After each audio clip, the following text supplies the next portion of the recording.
Welcome to the channel, everyone. And today we are in Osaka and we're visiting Gardens Umekita. It's a peaceful plant and floral shop right here in Osaka. It's literally right across from our hotel. So we decided to go in here because I was drawn to all of the beautiful greenery outside, and I saw quite a few people just going in and out of the store. So we were excited about stopping in the store. And oh my goodness, it is so beautiful and it's so peaceful. As soon as you walk in, you're surrounded by green, the warm light and just this beauty of nature. And look at all of the beautiful plants that they have. It's absolutely fantastic. And one of the things I love about being in the store is I also notice people of all ages. You have students, probably office workers, older couples moving slowly through the aisles and really concentrating on the beauty of the plants or the flowers that they wanted. It reminded me that in Japan, connecting with nature really isn't just a hobby. It's really kind of woven into the culture and daily life. So, if you're new to the channel, my name's Dominique. Welcome.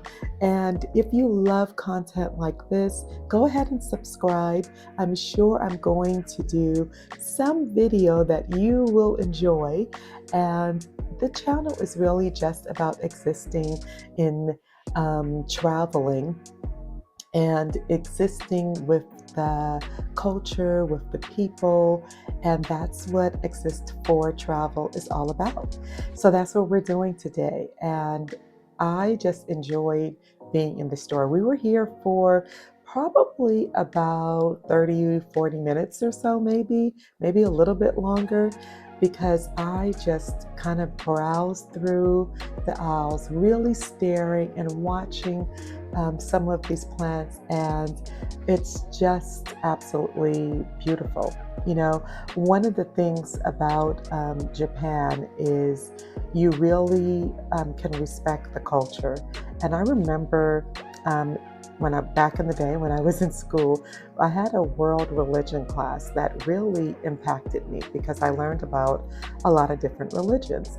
And even though Shintoism is not necessarily like a religion, it's more a traditional belief system, you really can see the deep-rooted respect for nature, how it's tied to Shintoism, which is the traditional belief system of Japan.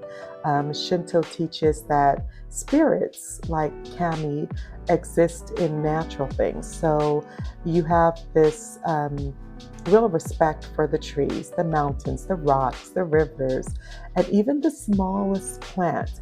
So even though people don't formally practice Shinto today in Japan, at least from what I understand, the values still remain so deeply rooted in the culture. And seeing this store, you really get that. So one of the things we noticed while we were walking around throughout Japan is that we saw a lot of florist shops and plant shops like this. And it really kind of stood out to us because we're like, wow, people in Japan really appreciate plants and nature.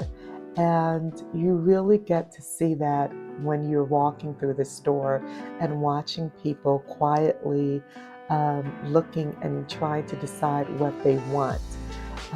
It's really beautiful. So we're just going to keep walking, and then you go into and you get to see the beautiful flowers as well. So as we walked, we saw the delicate flowers, the bright colors. You see leafy plants, herbs, and even seasonal arrangements as well. The selection here was pretty wide, so it's something for every style, mood, and home, a little bit for everyone. So I always feel emotional in plant shops or florist shops because flowers and plants take me back to the women in my life. starting with my grandmother who loved gardening. She could take a tiny root and turn it into a full healthy plant. I remember her putting simple things like eggshells and coffee grounds to make her plants really strong. My mother also has a yard in Belize full of beautiful plants and flowers. My sister has this natural green thumb. And then there's me, the one who loves flowers and plants deeply, but doesn't have the talent necessarily for them. And then I think about all of my friends and students who also love plants, who grow them in their offices or in their homes with their bookshelves. Um, and then my students who take classes. It's wonderful to see this.